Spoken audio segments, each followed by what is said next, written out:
A evolução tecnológica no mundo nos trouxe uma nova maneira para acessarmos informações e entretenimento. TV pela internet.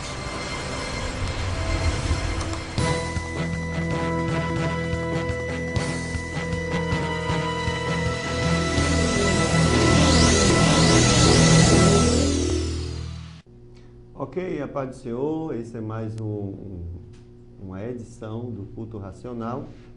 Graças a Deus por essa oportunidade. Eu quero convidá-lo a estar conosco a partir desse momento para mais uma discussão, né? A semana passada introduzimos um tema interessante, que foi um tema relacionado com os 10 mandamentos, a sua contextualização para hoje, para os nossos dias, e a grande pergunta, né? Se Jesus, ele revogou esses mandamentos, e se a comunidade cristã, se os filhos de Deus necessitam ou não cumprir esses mandamentos. Semana passada discutimos os 2 primeiros mandamentos e hoje nós vamos dar continuidade a essa discussão. Esse é o Culto Racional, um programa que tem como objetivo sempre trazer temas desse tipo, né, que trazem interrogações, às vezes temas que não são muito bem entendidos em algumas comunidades, e nós temos aqui o objetivo de tentar trazer algum esclarecimento que possa lhe ajudar. Mas antes nós vamos orar ao Senhor, pedir ao nosso Deus que nos abençoe nessa tarde. Senhor nosso Deus, santificado Senhor, exaltado é o Teu nome sobre todas as coisas, Senhor. Nós te agradecemos pela riqueza dessa oportunidade, Senhor, de trazermos a Tua Santa Palavra nesse veículo de comunicação, Senhor, alcançando tantas pessoas, Senhor. Só Tu conheces os corações daqueles que nos veem, nos ouvem, os nossos internautas, e nesse momento eu te rogo, ó Senhor, em nome de Jesus, que os abençoe. Santo Espírito de Deus, Tu mesmo que nos deste a palavra, Senhor, inspiraste os homens de Deus para escrever essa palavra, Senhor. Tu és o mesmo que as esclarece para nós, que abre o nosso entendimento, que nos ilumina. E eu te rogo em nome de Jesus que o Senhor venha nos iluminar, Senhor, nos abençoar nesta tarde, colocar em nosso coração aquilo que Deus quer falar para nós, Senhor. Nos ajude, abençoe os nossos internautas, suas famílias, guarde-os de todo mal, Senhor, em nome de Jesus é a nossa oração. Amém, queridos. Eu também quero convidar a todos para uma leitura da Santa Palavra do Senhor, que está aqui em Marcos capítulo 12, versículos de 28 a 34. São versículos relacionados com esse tema dos 10 mandamentos. Vamos ver aqui o que Jesus falou, né? O texto diz: aproximou-se dele um dos escribas que os tinha ouvido disputar, e sabendo que lhes tinha respondido bem, perguntou-lhe: qual é o primeiro de todos os mandamentos? E Jesus respondeu-lhe: o primeiro de todos os mandamentos é: ouve, Israel, o Senhor, nosso Deus, é o único Senhor. Amarás, pois, ao Senhor teu Deus de todo o teu coração, e de toda a tua alma, e de todo o teu entendimento, e de todas as tuas forças. Este é o primeiro mandamento. E o segundo, semelhante a este, é: amarás o teu próximo como a ti mesmo. Não há outro mandamento maior do que estes. E o escriba lhe disse: muito bem, mestre, e com verdade disseste que há um só Deus e que não há outro além dele, e que amá-lo de todo o coração e de todo o entendimento, e de toda a tua alma, e de todas as forças, e amar o próximo como a si mesmo, é mais do que todos os holocaustos e sacrifícios. E Jesus, vendo que havia respondido sabiamente, disse-lhe: não estás longe do reino de Deus. E já ninguém ousava perguntar-lhe mais nada.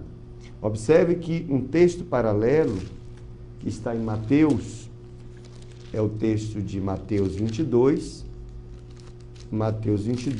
que nós lemos na semana passada. Jesus diz assim, desses 22:40, desses 2 mandamentos dependem toda a lei e os profetas. Bom, Daí nós discutimos na semana passada essa questão. Assim, Jesus, ele, quando disse essas palavras, ele estava nos dizendo para não cumprirmos os 10 mandamentos? Ou também, Jesus, ele não cumpriu a lei? Então, eu escrevi aqui 3 perguntas importantes.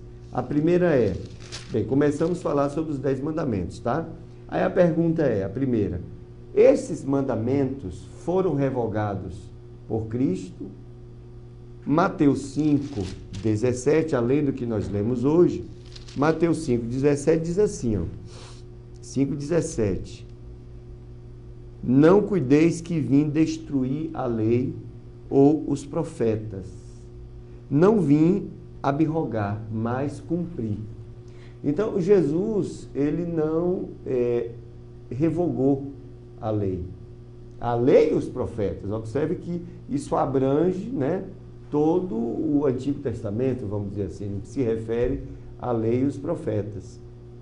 E o texto de Mateus 22, Jesus sendo perguntado sobre qual era o mandamento principal, ele apresenta o primeiro mandamento, que é amarás o Senhor teu Deus sobre todas as coisas, e ele mesmo acrescenta. E o segundo, semelhante a este, é amarás o teu próximo como a ti mesmo. E ele disse, destes 2 derivam toda a lei e os profetas. E nós vimos na semana passada, que nós lemos, né, os 10 mandamentos aqui, e nós vimos que parte deles se relaciona, estabelece o relacionamento entre nós e Deus, portanto está contemplado na primeira interpretação que Jesus deu, né, do primeiro mandamento, e a outra parte dos 10 mandamentos está relacionada com o nosso relacionamento com o próximo. É daí que Jesus fala. E o segundo, semelhante a este, é amarás ao teu próximo como a ti mesmo. Então, observe que em 2 mandamentos, ou em 2 versículos, Jesus, ele resume toda a lei e os profetas. É incrível o que está dito, porque responde essa dúvida de muitos que acham que não.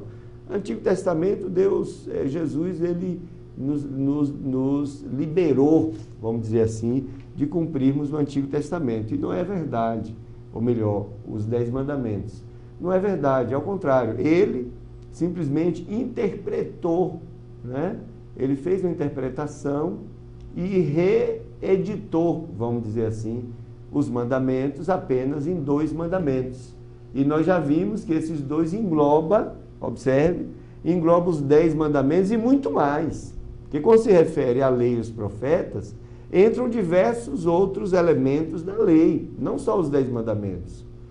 Então, e nós citamos também na semana passada que quando é dito não matarás, né, que é você chegar lá e matar alguém, do ponto de vista da nova aliança, do ponto de vista da dimensão da graça, da interpretação que o Filho de Deus deu, a graça, ela estende, né, esses mandamentos. A graça, ela é muito mais exigente, porque também ela é mais abrangente, né? A Bíblia diz onde o pecado é abundante, a graça é superabundante. Então a graça, ela confere um poder divino, vamos dizer assim, confere a natureza divina, vamos dizer assim, aos novos nascidos. E, portanto, eles têm uma condição infinitamente superior, vamos dizer assim, do que o homem lá no Antigo Testamento. Porque lá as pessoas não tinham essa dimensão do novo nascimento.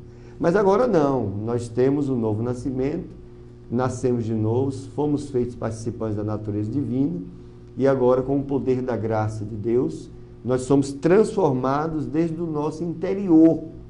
A graça nos dá condições de uma transformação a partir do nosso interior, que não era o que acontecia lá no Antigo Testamento, onde faltava essa dimensão do novo nascimento. Então, quando diz não matarás lá, está dito na graça, na dimensão da graça, está dito, olha, se você odeia seu irmão, você já matou seu irmão.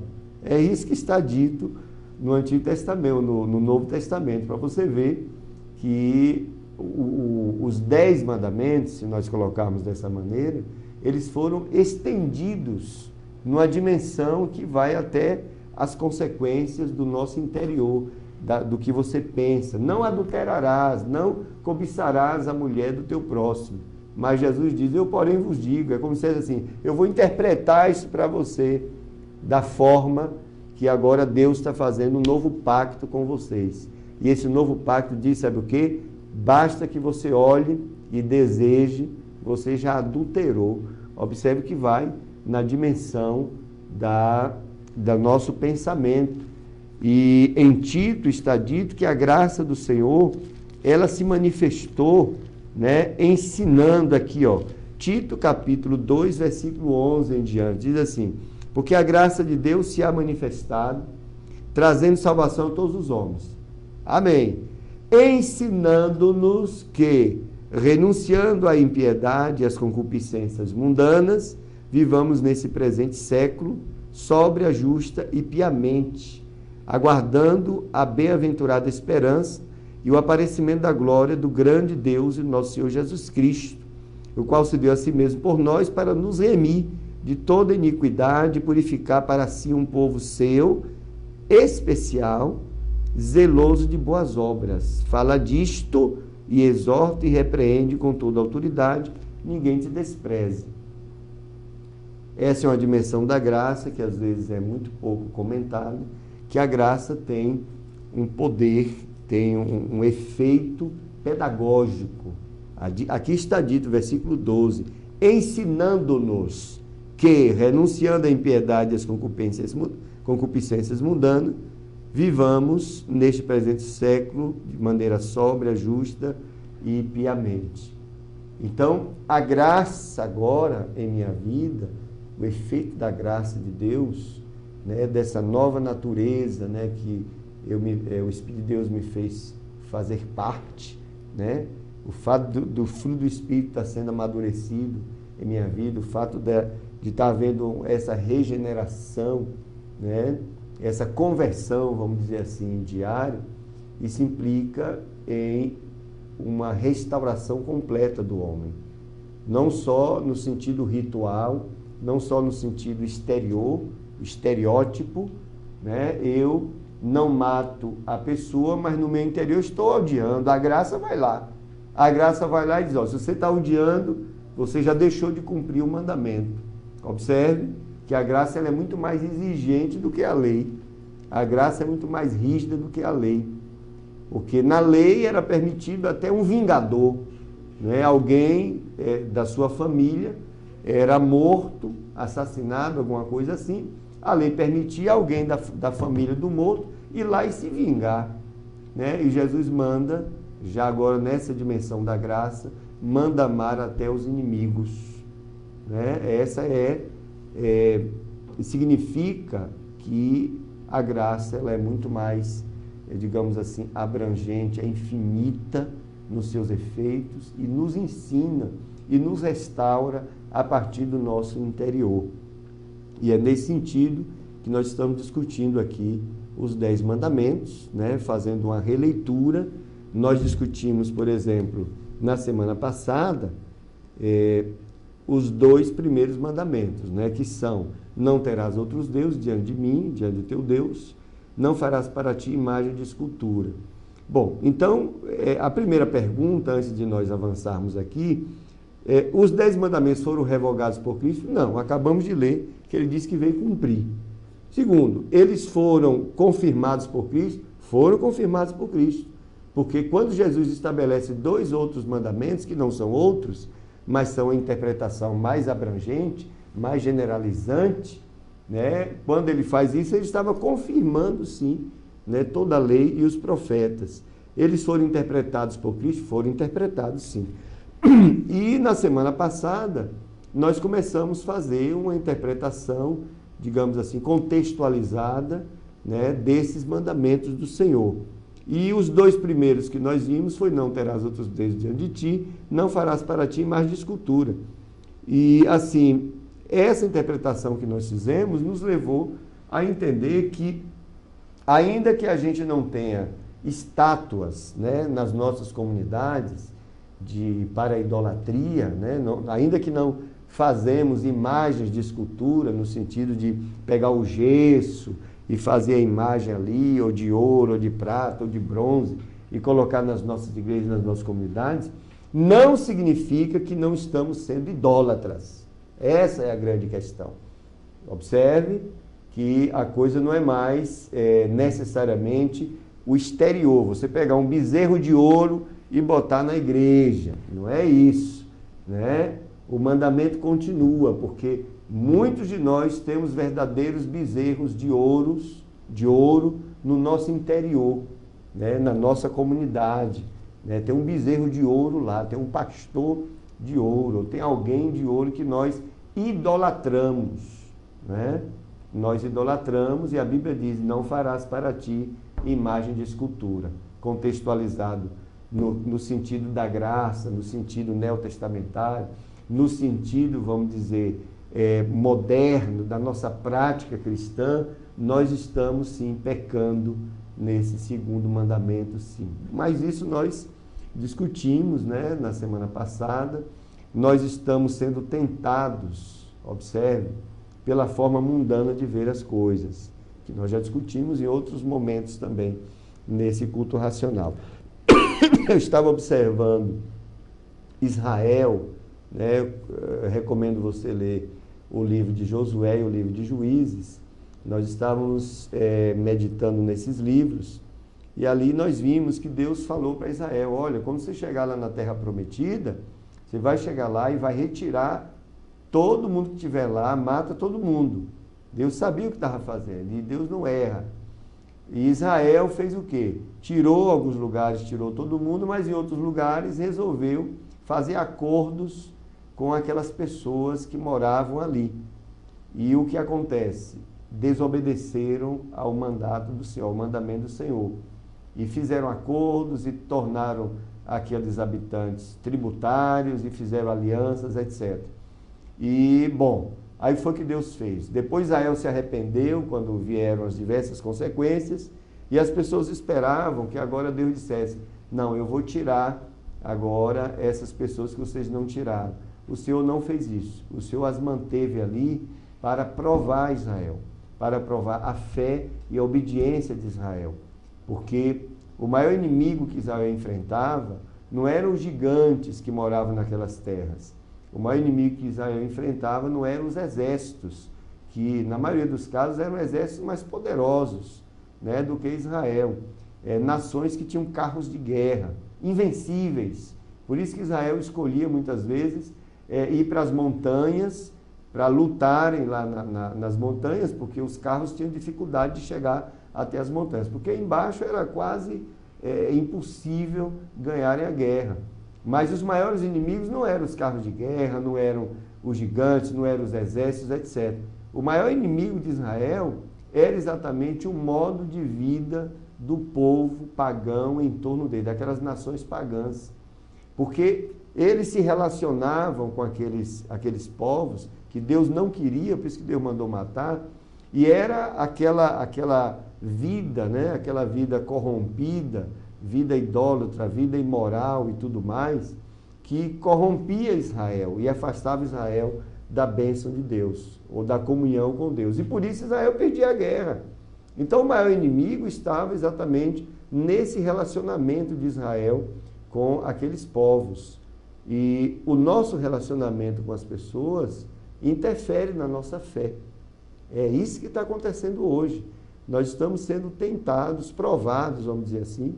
Somos tentados, né? E Deus espera que a gente tome uma atitude, vamos dizer, uma atitude em pró, vamos dizer, a uma comunhão mais profunda com Ele. E às vezes nós estamos sendo idólatras, estamos adotando a idolatria mundana, os valores mundanos, estamos desonrando a Deus, estamos descumprindo os mandamentos do Senhor.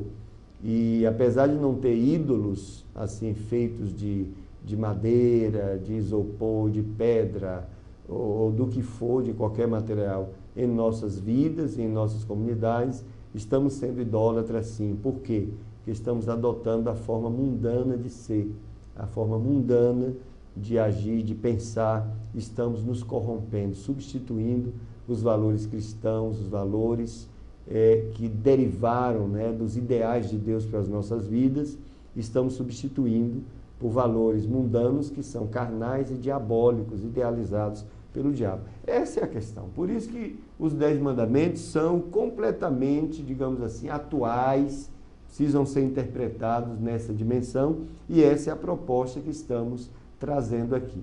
Vamos agora ouvir a nossa primeira canção e já já a gente volta para essa discussão. Eu quero avançar hoje em mais 2 mandamentos, né? E vamos ver se a gente fecha essa discussão que consideramos importante. Vamos ao nosso primeiro vídeo e você tem aí o endereço da internet, pode estar mandando aí sua comunicação. Que Deus lhe abençoe.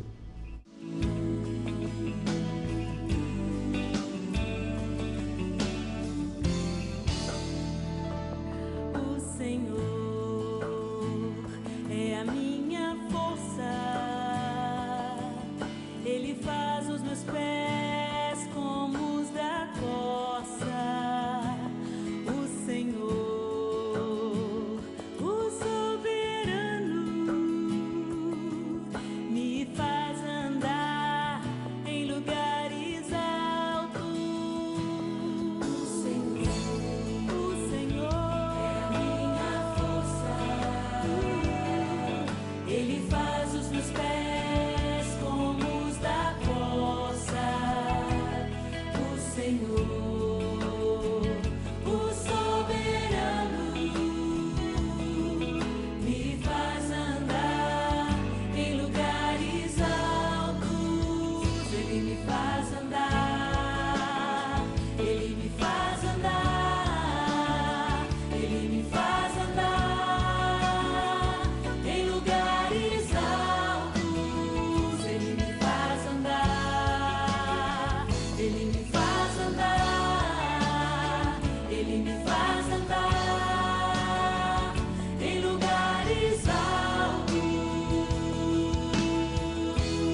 Ok, acabamos de ouvir aí mais uma canção, nossa primeira canção de hoje, e graças a Deus por esse louvor abençoado. Vamos retomar a discussão aqui sobre a questão dos 10 mandamentos, né, a questão da lei.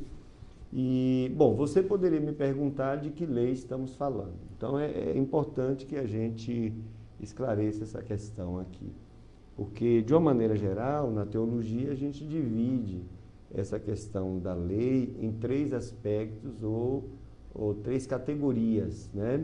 Então tem a lei cerimonial, né? Tem a lei civil e a lei moral. E Cristo, ele cumpriu todas elas. Mas vamos explicar um pouquinho. A questão da lei cerimonial apontava para a adoração por parte de Israel ao Senhor. Todos aqueles ritos, né, aqueles ritos e aquelas cerimônias eram voltadas para honrar a Deus, né, adorar a Deus, e assim apontava para o Messias, o Cordeiro de Deus, que viria, né, tirar o pecado do mundo, e aí todos aqueles aspectos sacrificiais, holocaustos, etc., mas sempre apontando para honrar a Deus, os seus feitos e tudo mais, e aqueles sacrifícios eram, para todos os efeitos, assim, simbólicos, né, representando exatamente o sacrifício eterno do Messias que viria. Então, Israel cria no Messias que viria, e nós hoje cremos no Messias que veio. Então, eles olhavam para frente e nós olhamos para trás, mas o centro, né, de toda a cristandade, o centro é Cristo, né? Cristo, a sua cruz, a sua ressurreição, e, portanto, a salvação, tanto no Antigo quanto no Novo Testamento, é pela fé. Bom, então, nesse aspecto cerimonial, a lei cerimonial, em Cristo, tudo foi cumprido. Quer dizer, Jesus, quando ele assume o nosso lugar na cruz do Calvário, ele assume o lugar do pecador, e sobre ele foram colocados todos os pecados da humanidade. E ali ele morre, né, ressuscita, né, e morre, mas ele morre por conta dos nossos pecados. Ele foi o substituto que Deus encontrou para colocar em meu lugar e no seu lugar. Então, eu e você não precisamos mais morrer, né, não precisamos mais morrer pelos nossos pecados, porque Jesus já fez isso. Então, ele cumpriu toda a lei cerimonial, né? E eu também, em Cristo, já cumpri toda a lei cerimonial. Mas, observe o mais, restauram, né? Restam, ou restaram, mas eu posso dizer que restam, né, para nós hoje, os princípios, né? Os princípios que formam a base da adoração a Deus, né? Paulo se referiu Pedro, o Espírito de Deus, através de Pedro, diz, vocês são pedras vivas, né, desse sacrifício do altar. E o Espírito de Deus, através de Paulo, diz assim, olha, sacrifício vivo. Agora são sacrifícios voluntários. Eu e você, nascidos de novo, nós oferecemos a nossa vida toda, voluntariamente, para adorar ao Senhor. E isso de forma racional, porque entendemos, decidimos, concluímos que servir a Deus é melhor do que servir ao mundo e servir ao diabo. Então, isso é o que agrada a Deus, diz a Bíblia, o culto racional. Ou seja, culto racional, que é isto aí, adoração com todos os aspectos da nossa vida, isso é culto racional, Romanos capítulo 12, versículo de 1 a 3, isso, diz a Bíblia, é um sacrifício santo, vivo e agradável a Deus. Isso, portanto, é a definição da verdadeira espiritualidade, e era disso que está sendo falado. Então, esse princípio de adoração, ele fica, né, que eu tenho que cumprir, né, em minha vida, eu tenho que absorver, incorporar na minha vida. Basta ouvir a voz do Espírito, eu e você, se ouvirmos a voz do Espírito, ele vai me encaminhar por esse caminho mesmo de adoração a Deus, com o nosso trabalho, com a nossa vida, né, com os nossos estudos, com os nossos relacionamentos interpessoais, seja onde for, com a nossa vida no geral. E é isso que Deus quer de mim e de você. A lei civil, né? Então Jesus cumpriu, não revogou nada, ele cumpriu, ele se fez o sacrifício, ele se apresentou como para adorar a Deus com a sua vida, com o seu testemunho, com a sua morte. Jesus fez isso e nos deixou os princípios para nós usarmos como base de adoração a Deus também nessa dimensão de doar a vida como motivo de oração, como motivo de adoração, como oferta ao Senhor. A lei civil, é claro, está já claro no nome, era uma lei relacionada com a nação de Israel. Preceitos que estavam na lei que só se referiam a Israel. E é claro que hoje nós estamos sujeitos à lei, né, do nosso país, né? Se você viajar e for para um outro país, você vai estar sujeito às leis daquele país. Quem já morou fora do Brasil, por exemplo, sabe que, dependendo do país para onde for, existem leis diferentes, né? Que você tem que cumprir lá, quando aqui teria leis diferentes também, que um estrangeiro vindo para aqui, ele estranharia, mas a gente tem que cumprir, tá? Bom, então a lei civil eu tenho que cumprir. Jesus, ele cumpriu também a lei civil em Israel, ele não foi um fora da lei, pagou imposto, fez tudo que a lei mandava, Jesus cumpriu em detalhes. Bom, mas restam, mais uma vez, para nós, além de eu cumprir a lei civil do meu país, né, restam princípios éticos, né, que esses são atemporais, não depende do tempo, não depende da cultura, isso do ponto de vista do cristianismo, né, a ética cristã, ela é absolutista, o que é certo, o que é errado, e independe de cultura, independe de época, independe de pessoa, independe de cor de pele. Então, é o que Deus disse, ponto final. Se você viajar, for para a Lua e lá tiver uma comunidade na Lua, os princípios éticos cristãos vão continuar. Então, a ética cristã, o sistema ético cristão, não é um sistema relativista, como a maioria daqueles que estão ao nosso redor. Então, assim, agora, então, esses princípios éticos que vão reger a minha conduta, esses se mantêm dentro dessa dimensão da lei civil. Então, é nesse sentido que, se houver uma lei civil, né, por exemplo, que estabeleça em lei, inclusive, aprovado no Congresso em Brasília, algo que venha em oposição aos princípios éticos, observe, cristãos, é claro que eu e você, que somos cristãos e amamos a Deus, e já fizemos o compromisso de dar a nossa vida como oferta, é claro que nós vamos rejeitar esses princípios, vamos rejeitar, ou melhor, essas leis baseadas nos princípios. Se me proibirem pregar o evangelho, eu vou continuar pregando. Se me proibirem falar que o homossexualismo é pecado do ponto de vista da Bíblia, eu vou continuar pregando. É claro que a lei civil vai me prender, vai fazer 1 milhão de coisas, mas os verdadeiros cristãos vão preferir, né, serem presos a terem que ferir o seu relacionamento com Deus. É assim que funciona. Bom, e isso não deve variar de cultura para cultura. Então, esses princípios éticos, né, que estão manifestados também nas leis civis, né, os princípios éticos da lei civil lá de Israel que Deus revelou, eles devem permanecer, mas eles não vão se moldar às leis civis dos países, não. Deve ser o contrário, né? Por isso que nós ficamos com os princípios, somos obedientes à lei do nosso país, da nossa cidade, etc., desde que não fira esses princípios que estão relacionados, é claro, com o caráter de Deus. Bom, e são eles que devem guiar a nossa conduta, né? E esses princípios, já que se refere ao caráter de Deus, são tão superiores que eles abrangeriam qualquer lei civil. Infelizmente, o mundo jaz no maligno, pensa como maligno, e termina o maligno engendrando, né, na lei civil o pecado, né, e coisas que desonram a Deus. Aí, nesse sentido, a gente tem que romper, né, com a lei. Bom, e finalmente a lei moral, né, que é onde a gente se refere os 10 mandamentos. Os 10 mandamentos estão relacionados com esse aspecto da lei, que é o aspecto moral. Jesus os cumpriu, né, e os resumiu em 2, como nós vimos, né? Amarás o seu teu Deus sobre todas as coisas e amarás o teu próximo como a ti mesmo. Jesus os resumiu, os interpretou e os cumpriu, né? E isso cabe a nós, né, cumprir também, porque eles revelam a natureza e a vontade de Deus para as nossas vidas.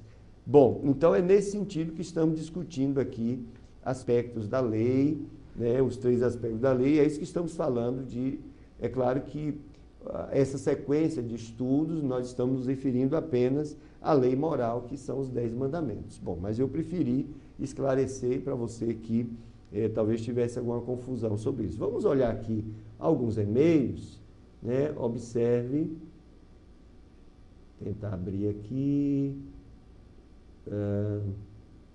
Yuri Portugal, né? Olá, pastor. Olá, querido. Obrigado aí pelo seu e-mail. Pastor José Molina, de Argentina. A paz de Deus aos irmãos. A paz do Senhor, irmão, para você também. Para o senhor, pastor, Deus lhe abençoe. Obrigado pela sua audiência. Jaqueline Torres Lima. Abraços a todos. Obrigado, irmã. Abraço. A irmã também, aos seus. Temos aqui, Quelly, pastor, namoro um rapaz há 2 anos, descobri agora que ele é macumbeiro. O que faço? Estou tomando pavor a ele. Querida irmã, se você é nascida de novo, a Bíblia deixa bastante claro, independente dele ser macumbeiro ou não, não há comunhão entre trevas e luz. A Bíblia diz que não há nenhuma comunhão. Tá? Então, a irmã, tome cuidado, casamento é coisa séria, procure um homem de Deus, né? Procure um convertido de verdade para estabelecer o seu futuro com o Senhor, ou com Ele, né? Com base, né, no amor de Deus. É importante que nós casamos a 3, né? Eu, minha esposa e o Senhor Jesus seja o centro do nosso lar, a palavra dele reine no nosso lar. Senão, é destruição completa. Não há nenhuma comunhão entre trevas e luz. Bom, eu não estou falando de preconceito, né? Eu não descarto a possibilidade de você estar trabalhando, estudando, vivendo. A gente convive muito mais com pessoas não evangélicas do que com pessoas evangélicas. E, naturalmente, podem surgir interesses, né? Atrações, isso é natural da nossa carne, do nosso estado aqui nessa carne. É muito normal uma moça se interessar por um rapaz, independente dele ser crente ou não, né? Isso está na natureza humana. E também o rapaz também pode se interessar por uma moça, crente ou não. O detalhe é, na hora de tomar uma decisão de compromisso, aí sim, você tem que se submeter, eu tenho que me submeter ao que a palavra de Deus diz. Você pode orar por ele, né? Não estabeleça o relacionamento, mas se realmente você está interessado, então vá para o joelho, irmã, vá para a madrugada, peça ao Senhor para que essa pessoa se converta, e você só mantenha o relacionamento depois que ela der provas, der fruto de conversão, fruto de que nasceu de novo. Aí Deus pode até dizer, é esta pessoa, ou vai dizer, não é esta pessoa, entendeu? O fato é, tudo que a gente quer na nossa vida, a gente quer que Deus participe, que Deus abençoe, que Deus abra portas, que Deus dê opinião. Aí quando se trata de relacionamento, né, íntimo, né, relacionamento com o cônjuge, aí a gente não quer que Deus dê opinião, a gente fica em conflito, que a gente quer que o coração, né, tome a decisão. Mas a Bíblia diz o quê? Enganoso é o coração do homem. Cuidado com o coração fica cheio de emoção, tem a época da paixão, e às vezes a gente confunde a voz do coração com a voz de Deus. Então, é mais seguro a irmã ir pela palavra, tá? Se a irmã vislumbra, se Deus lhe falou que esta é a pessoa, eu aconselho a irmã ficar na presença do Senhor, buscar a Deus, buscar para que essa pessoa se converta e venha aos pés do Senhor, tá certo? Bom, e é claro que isso é uma guerra contra demônios, né? Demônios que com certeza estão aí atuando na vida dele e querem lhe perturbar. Então a irmã toma uma decisão assim, em direção à vontade de Deus. E eu quero dizer, Deus abençoa sempre a obediência. Deus não abençoa a desobediência. Então a irmã seja obediente nesse sentido. Eu sei que sentimento é coisa séria, dói, mas é melhor a gente sofrer com Cristo do que sofrer lá na frente, né, de um relacionamento que deu errado, um relacionamento que o diabo estava presente, acabou com o seu lar, e a irmã vai estar sofrendo muito. Bom, pastor Josenilson Lima, muito bom mesmo essa explanação, sabedoria divina, essa glória seja dada ao Senhor. Amém. A glória, obrigado, irmão, a glória do Senhor Jesus. Pastor Cael Santos. A paz do Senhor Jesus, ao pastor Antônio, esse homem de Deus. Forte abraço. Amém, irmão. Deus te abençoe. Obrigado. E mais uma mensagem aqui. Carol Duarte, Rio de Janeiro. Que programação abençoada. Esse irmão tem acompanhado os dias, tenham sido renovados. Amém, irmão. Deus te abençoe. E obrigado pelas suas orações. Bom, tem mais um aqui. Cleide. É verdade, pastor. Amém. A palavra de Deus mesmo é verdade. Obrigado pelo seu apoio. Djalma, estou aqui assistindo o programa. Muito bom, amém. Obrigado pela sua audiência, Djalma. Deus te abençoe. Pastor Jorge Dias, parabéns, muito bom esse conselho, em nome de Deus, Jesus, amém. Obrigado, irmão. Deus abençoe. Vamos retomar aqui a nossa discussão. Então, eu vou apresentar o terceiro mandamento, né? Vamos falar do terceiro mandamento. O tempo ali começa a correr. E o terceiro mandamento é: não tomarás o nome do teu Deus em vão. Que coisa, né? Não tomar o nome do Senhor Deus em vão. Como nós poderíamos contextualizar esse mandamento? Não tomar o nome do Senhor Deus em vão. Será que a gente entende o que é isso? A gente até brinca, né, com o nome de Deus. Ai, meu Deus do céu! E a gente usa assim frases no nosso idioma que envolvem o nome de Deus e muitas vezes elas podem significar sim tomar o nome de Deus em vão. Mas existem aspectos mais profundos, né? Por exemplo, se eu separar o significado do nome de Deus da pessoa de Deus, né? Por exemplo, eu posso dizer, ser Deus Todo-Poderoso não implica que Ele sabe tudo, não implica que Ele é perfeito, não implica que Ele é santo, etc.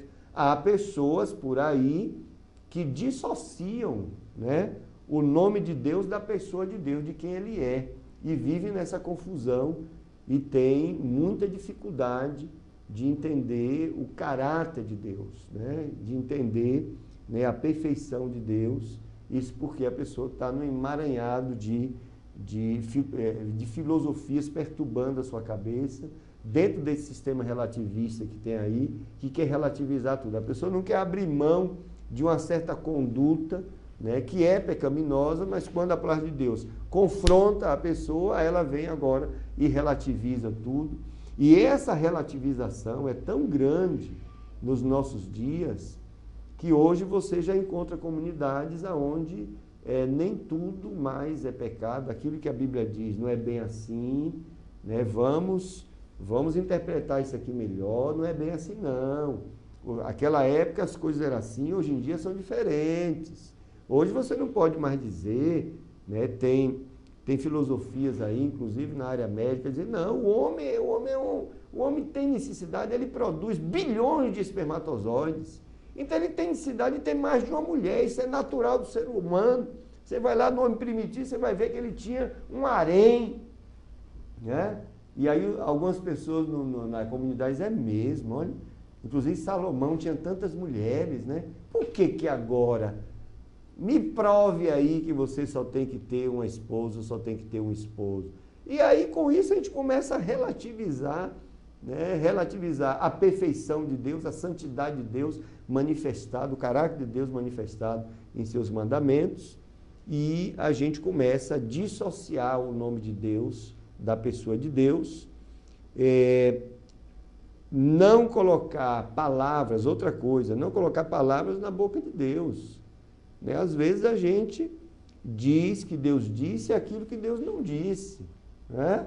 Isso às vezes acontece até nos púlpitos, e o Senhor disse lá desde o Antigo Testamento, ai daquele que disse o Senhor disse, sem o Senhor ter dito. Às vezes a gente usa o nome de Deus para justificar 1 milhão de coisas, quando Deus não está dizendo aquilo, nem está se responsabilizando com aquilo. As pessoas estão por aí, inclusive, eu quero aproveitar a oportunidade, estão se apoderando da bênção de Deus, como se fossem depositários da bênção de Deus, e agora, já que elas têm o domínio da bênção de Deus em suas mãos, vamos negociar, né? Então você ora, como eu ouvi sábado, lamentavelmente um programa famoso, onde teve um pastor que disse assim, olha, eu tenho, vou fazer uma oração agora para você, já que é no início do ano, e essa oração vai trazer para você bênçãos para os 12 meses do ano. Agora você tem que mandar R$1.000. Mande R$1.000 e eu vou fazer essa oração. Aí a pergunta eu vou mandar essa pergunta para o pastor. Pastor, se a pessoa não mandar o R$1.000, essa oração vai funcionar na vida dela? O irmão vai orar também por essa pessoa? Quem lhe autorizou a negociar a bênção de Deus? Você é pastor de quem? Da ovelha ou do dinheiro da ovelha? Então, são questões, irmãos, que nos levam a rever, né, os 10 mandamentos contextualizados nos nossos dias. Porque não é possível a gente estar dizendo que Deus disse uma coisa quando Deus não disse. Né? A gente usa a santa palavra do Senhor, pega um versículo isolado, aplica na pregação, né, com um motivo, com uma intenção de tirar dinheiro dos irmãos, de enganar os irmãos. Isso é levar o nome do Senhor Deus em vão, querido. Queridos, nós que estamos fazendo isso, devemos nos submeter à soberania do Senhor e termos muito cuidado que Deus, Ele não vai deixar isso por barato, não. Levar o nome dEle em vão, né? Não se esconder atrás do nome de Deus. Quando ele diz, não, foi o Senhor que disse isso, irmão. Vem cá, não foi Deus que disse, então eu posso fazer assim. Né? Essa questão mesmo de dinheiro tem sido uma questão terrível nos nossos dias. Não, porque está escrito na palavra, o obreiro é digno do seu salário. E por conta disto, nós multiplicamos por 1.000 um salário que a igreja pode dar. E enriquecemos ilicitamente. Sim, irmão, mas se a igreja pode pagar? Sim, a igreja pode pagar. Agora, é justo diante dos valores cristãos, é justo diante das próprias pessoas da comunidade, que alguns não têm recursos. Um país como o Brasil, que ainda tem muita miséria aqui, né? E as pessoas acham que um pastor ganhar 50 mil, 100 mil reais, isso é cristianismo, irmão? Você faz o quê com 100 mil reais por mês? Me diga. Você faz o quê com 50 mil reais por mês? Quantos por cento do seu salário você joga na obra missionária? Vá viajar pelo mundo. Eu digo isso que eu tenho autoridade para falar, que eu viajo por aí e vejo missionários em tudo quanto é país. Muitos deles na pindaíba. Não porque não são homens dedicados, não. Homens que vão acreditando na sua igreja que enviou. E eles ficam lá recebendo um salário que paga as contas sem nenhum conforto. E aí, quando você sai do ministério e coloca o seu filho, porque é hereditário agora, né, o ministério, coloca o seu filho como novo pastor e diz assim, eu não tenho compromisso com esse missionário, não. E passa a não enviar. E o missionário começa a passar problemas lá e é obrigado muitas vezes a voltar. Meus irmãos, é assim? É assim que nós estamos, né, usando, né, da boa mente do povo de Deus. E eu quero dizer que esse versículo que diz, digno é o obreiro do seu salário, sabe como é que está nos melhores manuscritos, nos manuscritos mais considerados, né? Não está escrito digno do seu salário. Está dito, sabe o quê? Digno é o obreiro do seu alimento, não é do seu salário, é da sua sobrevivência. É isso que está escrito. Nós não estamos aprendendo com os homens de Deus do Antigo Testamento, do Novo Testamento, de apóstolos que até trabalharam para não dar trabalho à igreja, para não ser pesado à igreja. Homens que não tinham, vamos dizer assim, maiores intenções de de enriquecerem, né, com a obra de Deus. E agora a gente tem pregadores pedindo para você, meu prezado, um salário mínimo, que você receba seu salário no mês e envie o seu salário para ele, para os projetos dele, projetos pessoais. Está provado que o projeto pessoal dele, da fama dele, é um projeto de Deus? Está provado isso. Quantas almas estão sendo ganhas ali? E a obra missionária? Essas são questões que não dá para em plena virada do século, onde a gente está passando uma crise de integridade, uma crise moral no nosso meio, não dá mais para a gente ficar parado, não. Ficar sem dizer nada? Não podemos. Se a palavra de Deus está nos pressionando para falarmos a verdade, querido. 10 mandamentos. Tudo está nos 10 mandamentos. Não te relacionarás com a ideia a respeito de Deus, senão com o próprio Deus. Né? Ou seja, Deus não aceita Deus como Ele é, como o Senhor, mas apenas a ideia de que Ele é o Senhor. Não, eu sei que Deus é poderoso, hoje eu estou adorando a Deus na igreja, na comunidade, Ele é o Senhor mesmo, eu dou o dízimo e tudo mais. Mas não o recebemos dessa forma. Na nossa vida, no nosso viver, na nossa conduta, Ele não é o Senhor, é apenas a ideia de que Ele é o Senhor, mas não o recebemos de fato como Senhor, não o aceitamos como Senhor. Bom, e aí muitos, voltando àquela questão de se esconder atrás do nome do Senhor para se justificar, usar o nome do Senhor para se justificar. O que tem mais hoje em dia é isso. A gente usa a palavra de Deus para se justificar, usa o nome do Senhor para se justificar, diz que Deus mandou dizer para a igreja, olha, o Senhor está me revelando isso e isso, irmão. Deus está me revelando para você vender sua fazenda e mandar o dinheiro para a minha conta bancária. Você vai entrar nessa, meu irmão? Se Deus não lhe disser, pode ser o pastor mais importante do mundo. Se o Espírito de Deus não confirmar isso no seu coração, não faça isso. Isso é uma armação.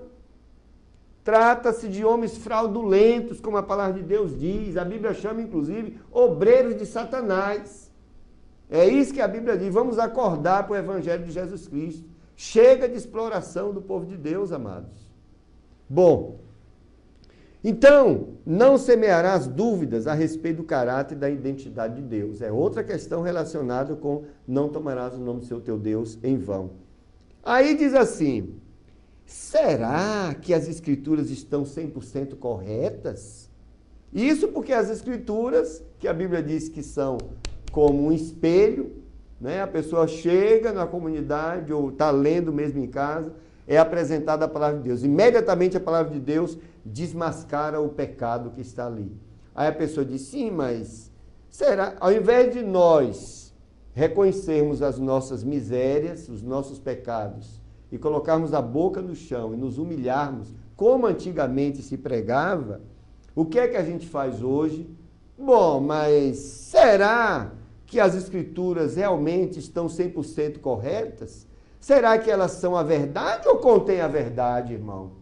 E a gente fica buscando, colocando dúvidas sobre o caráter de Deus revelado na palavra, tá certo?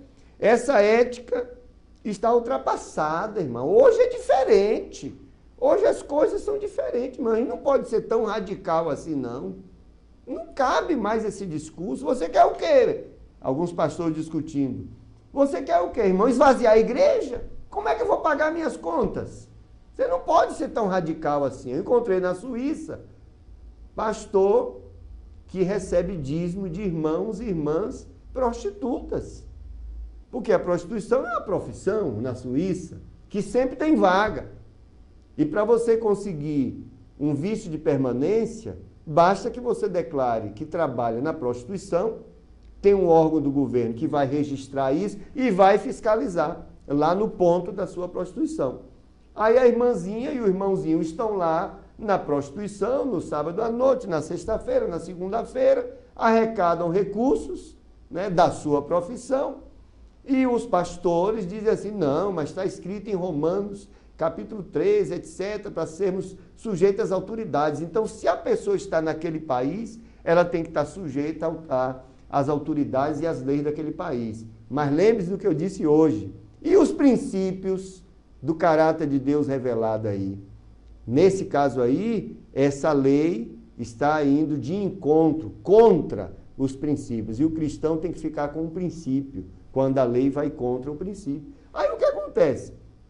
Os pastores se justificam desta forma, usando em vão o nome de Deus, usando em vão o que Deus revelou na sua santa palavra, relativiza a ética cristã, e recebe no domingo o dízimo, né, dos prostitutos e prostitutas e ainda os abençoa. Vai, irmão, que Deus lhe dê uma semana abençoada de trabalho. Vamos ter vergonha na cara, irmão. Você tenha paciência. Não tomarás o nome do Senhor teu Deus em vão. Então hoje eu vou ficar só com esse mandamento. Que Deus lhe abençoe. Vamos encerrar com mais uma canção. Eu quero aqui registrar mais 2 irmãos que mandaram e-mail aqui. Vilza Lima, nesse momento só peço por meu casamento, pois estou passando por problema, em nome de Jesus, amém. Vou orar pela irmã, sim, vou orar pela irmã Vilza, pelo seu casamento. Bom, aqui está dito, Claudionor Basílio, pastor Claudionor Basílio. Se der, coloca aí uma música de Claudionor Basílio, tudo que... Ok. Eu não tenho aqui, ficaria para uma próxima, viu, querido? Bom, Adriana Souza, toda a palavra de Deus é pura, ele é um escudo para os que nele confiam. Amém. Provérbios 35. Então, nós vamos orar pelo casamento da irmã Vilza Lima, logo após o nosso pequeno clipe que nós vamos ter já agora. Muito obrigado, Deus te abençoe.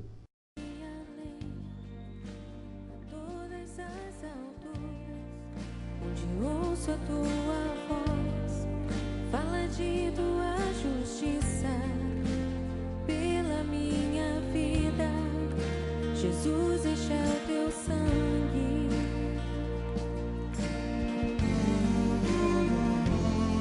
Tua cruz mostra a tua graça, fala do amor do Pai que prepara para nós caminho para Ele, onde posso me achegar somente pelo sangue.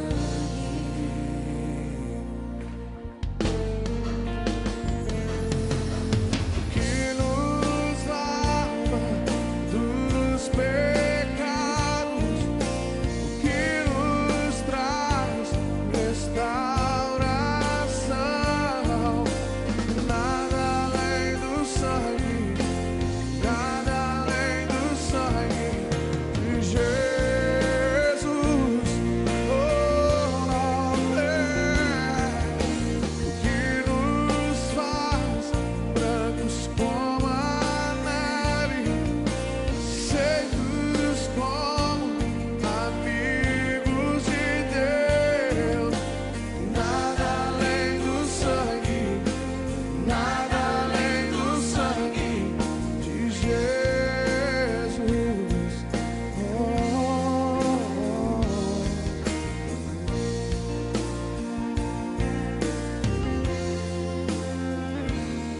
Tua cruz mostra a tua graça, fala do amor do Pai que prepara para nós um caminho para Ele, onde posso me achegar Somente pelo sangue.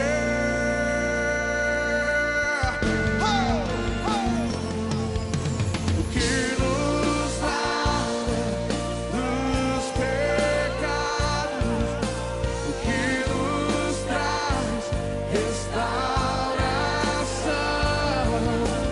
Nada além do sangue, nada além do sangue de Jesus.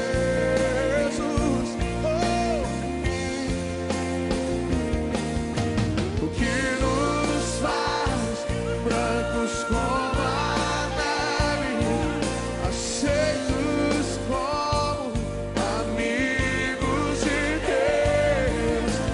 Nada além do sangue, nada além do sangue de Jesus. Quantos aqui são livres, livres, livres, livres? Eu sou livre. Diga!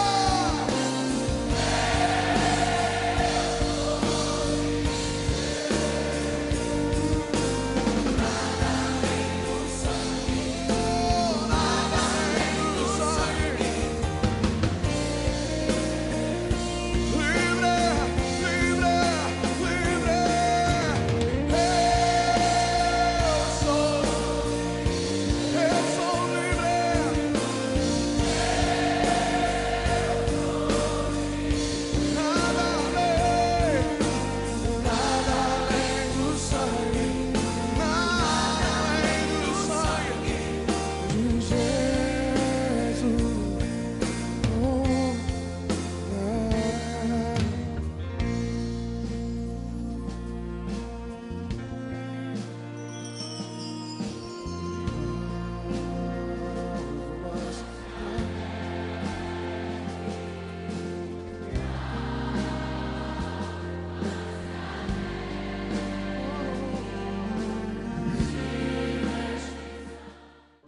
Encerrando, eu gostaria agora de orar pela irmã Vilza Lima. Ela pede oração, né, pelo seu casamento. Nós vamos orar e encerrar o programa. Quero convidar você para a próxima semana, aqui na nova edição do Culto Racional.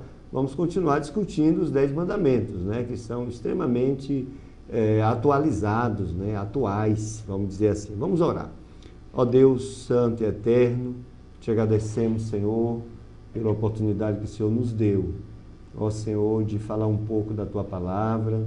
Agradecemos porque sabemos que os nossos ouvintes e nós aqui da TV fomos muito abençoados, Senhor, pelo Teu Espírito, porque o Senhor nos revelou, nos deu a Sua Palavra, nos abençoou, Senhor. Ó Deus, apresenta agora a Tua serva Vilza Lima, Senhor, que roga, meu Deus, em favor do seu casamento. Senhor, pede oração e nós estamos agora, Senhor, apresentando o casamento da Tua serva, Senhor. Meu Deus, abençoe, só Tu conheces os problemas, a raiz dos problemas nesse casamento. Eu te peço, em nome de Jesus, não permita, Senhor, que esse principado, que essa potestade destrua esse casamento, Senhor. Envia a bênção agora, nós concordamos com a administração dos Teus anjos, Senhor. Abençoa, Senhor. Ó Espírito de Deus, mova os corações, Senhor, mova as agências divinas em favor desse casamento e abençoe, Senhor. Traz a restauração. Só Tu podes fazer isso. O casamento é projeto Teu, portanto, só Tu podes, Senhor, indicar, Senhor, o caminho da restauração. Eu rogo por Tua serva Vilza, em nome de Jesus. Amém. Deus abençoe, muito obrigado. Até a próxima semana.